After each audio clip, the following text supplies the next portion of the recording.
How's everybody doing? My name is Anthony Brian Logan, and today I got to come to you straight from the heart. I'm not really sure where I'll go in this particular video, how I'm going to get from point A to point B to point C, but my destination is to express to you how I feel about all of what's happening about these so-called protests, which ain't nothing but riots that have done nothing to actually help anything. They've only contributed to death, destruction, chaos, and just overall anarchy. Okay.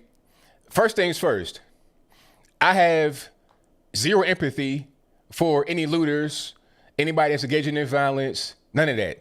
Like, I didn't have any from the beginning. I did not have any before this thing happened, while it's happening, or right now. Zero. If you're a looter, shooter, or whatnot, you should consider Gitmo on the first class ticket, making big rocks into little rocks. That's number one.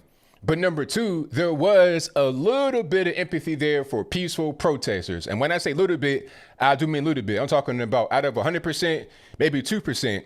There was a 2% opening in my closed, cold heart for these peaceful people.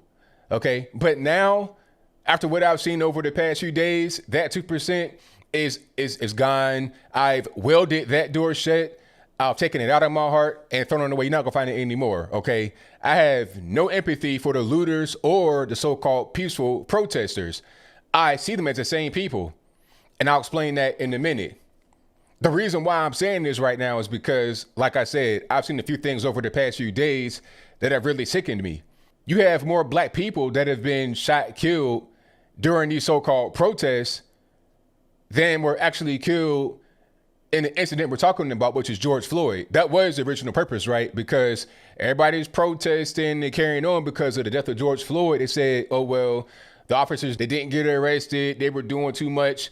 Okay, that was the original purpose because of one person that died, who, by the way, was not a model citizen at all. You're talking about a dope fiend, a guy that was on fentanyl, meth, a guy that robbed a pregnant lady, gunpoint, okay? Ain't talking about an honorable guy. Let's just have that be clear. But moving away from that, that was the purpose of the protest from the beginning.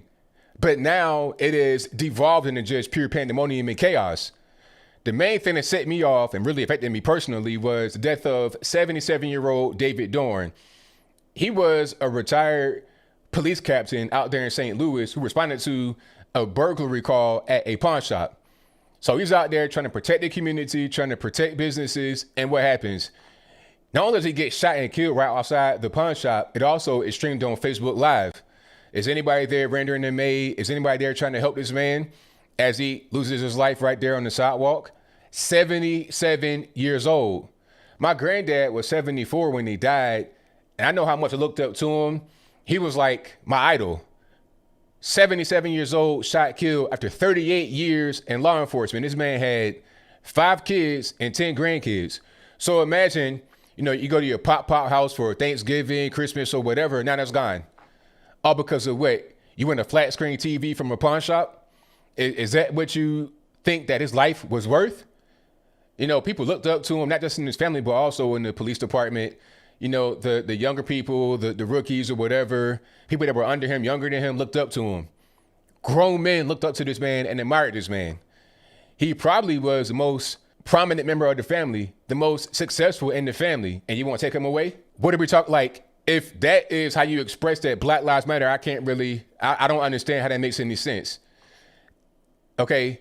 It was not just Mr. David Dorn who passed away. And by the way, if you want to donate to his family, there's a link for that in the box. It wasn't just him. It was also a man in Oakland, Patrick Underhill, 53 years old. He was a protective services officer for the federal government. He was shot, killed out there in Oakland, trying to keep the peace, trying to make sure everybody was good and safe, just doing his job. Okay, where's the Black Lives Matter protest for Patrick Underhill, David Dorn, or anybody else? There was a young lady in Davenport, Iowa. I forget her name, but I'll put that in the box also on the stream. She was shot and killed just by being in her car close to where the so-called protests were happening. Okay, so I don't understand how Black Lives Matter. I can't really tell. You killing old men for flat screen TVs. And you know what? This is why I say that black on black crime is really important. What you're seeing right now on a national stage, the 77-year-old man that got shot, killed, the young girl that got shot, killed, people that are getting beat up, assaulted, people that are getting guns pulled on them, black folks getting guns pulled on them, black folks getting their businesses robbed and looted and burned and everything else. You see that on a consistent basis in the black so-called community, which ain't no black community anyway. It's black neighborhoods.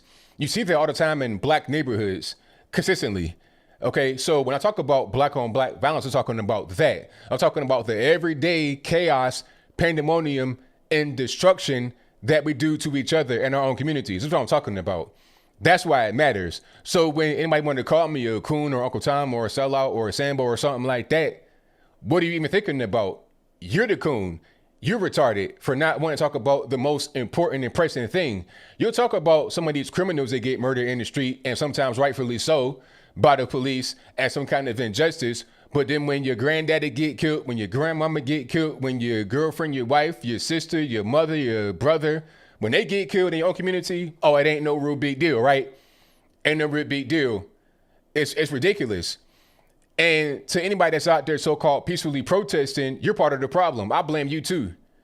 Okay, if you posted a black square on your Instagram page to show solidarity with these people and you're not part of it, I blame you too.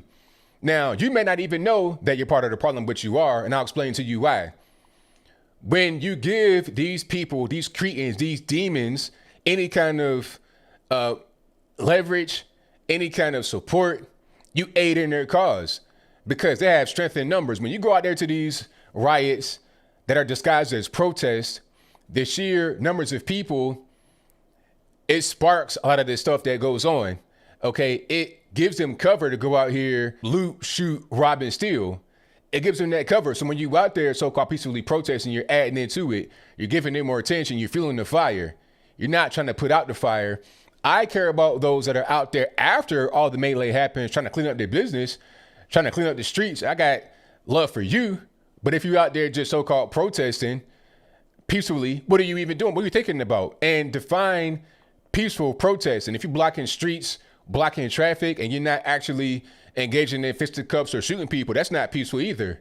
Because there was a story in Richmond, Virginia, where a fire truck or ambulance or both was trying to get to a burning house with a baby inside. So luckily they were able to get there in time despite all the traffic blockage. But what if they were not able to get there and the baby dies in the fire? Do you care about that? Are you thinking about that when you're out there so-called protesting? And what are you even protesting at this particular point? What is the end game here? That's what I want to know. What's the end game for you guys that are out there so-called protesting? It's been days.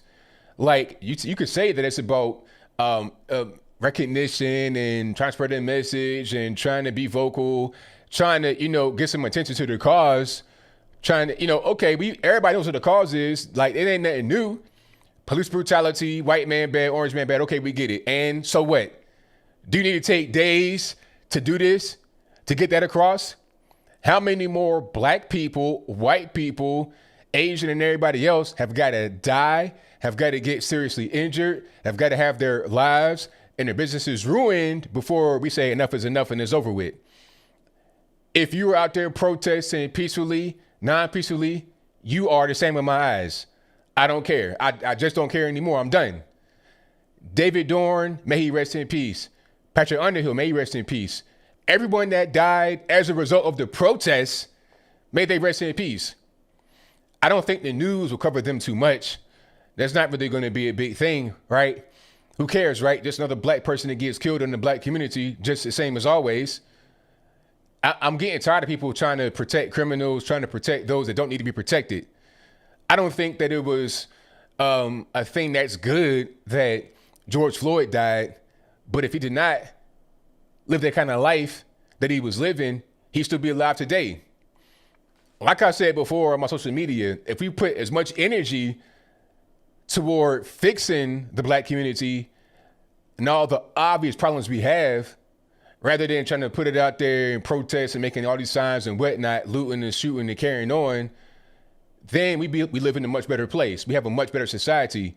Maybe Floyd wouldn't have been in that circumstance to begin with, trying to pass a fake check or a fake $2 bill or whatever it was. Okay. Maybe he wouldn't have been on drugs. Maybe he wouldn't have had any kind of physical problems that led to his death. Just maybe. I'm just saying.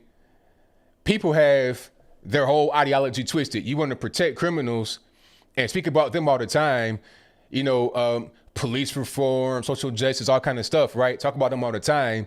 But just your regular everyday people trying to struggle to make it in the hood that aren't involved in crime, they're just regular Joes.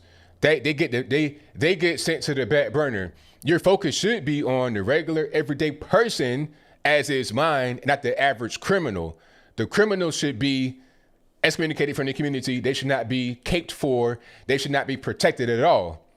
But that's what we're doing, and you see the results. But I think I'll leave that right there for now. And what say you? Do you think the looters, shooters, rioters, and protesters are one and the same like I do? If that's your viewpoint, let me know why in the comments below. Or are they different?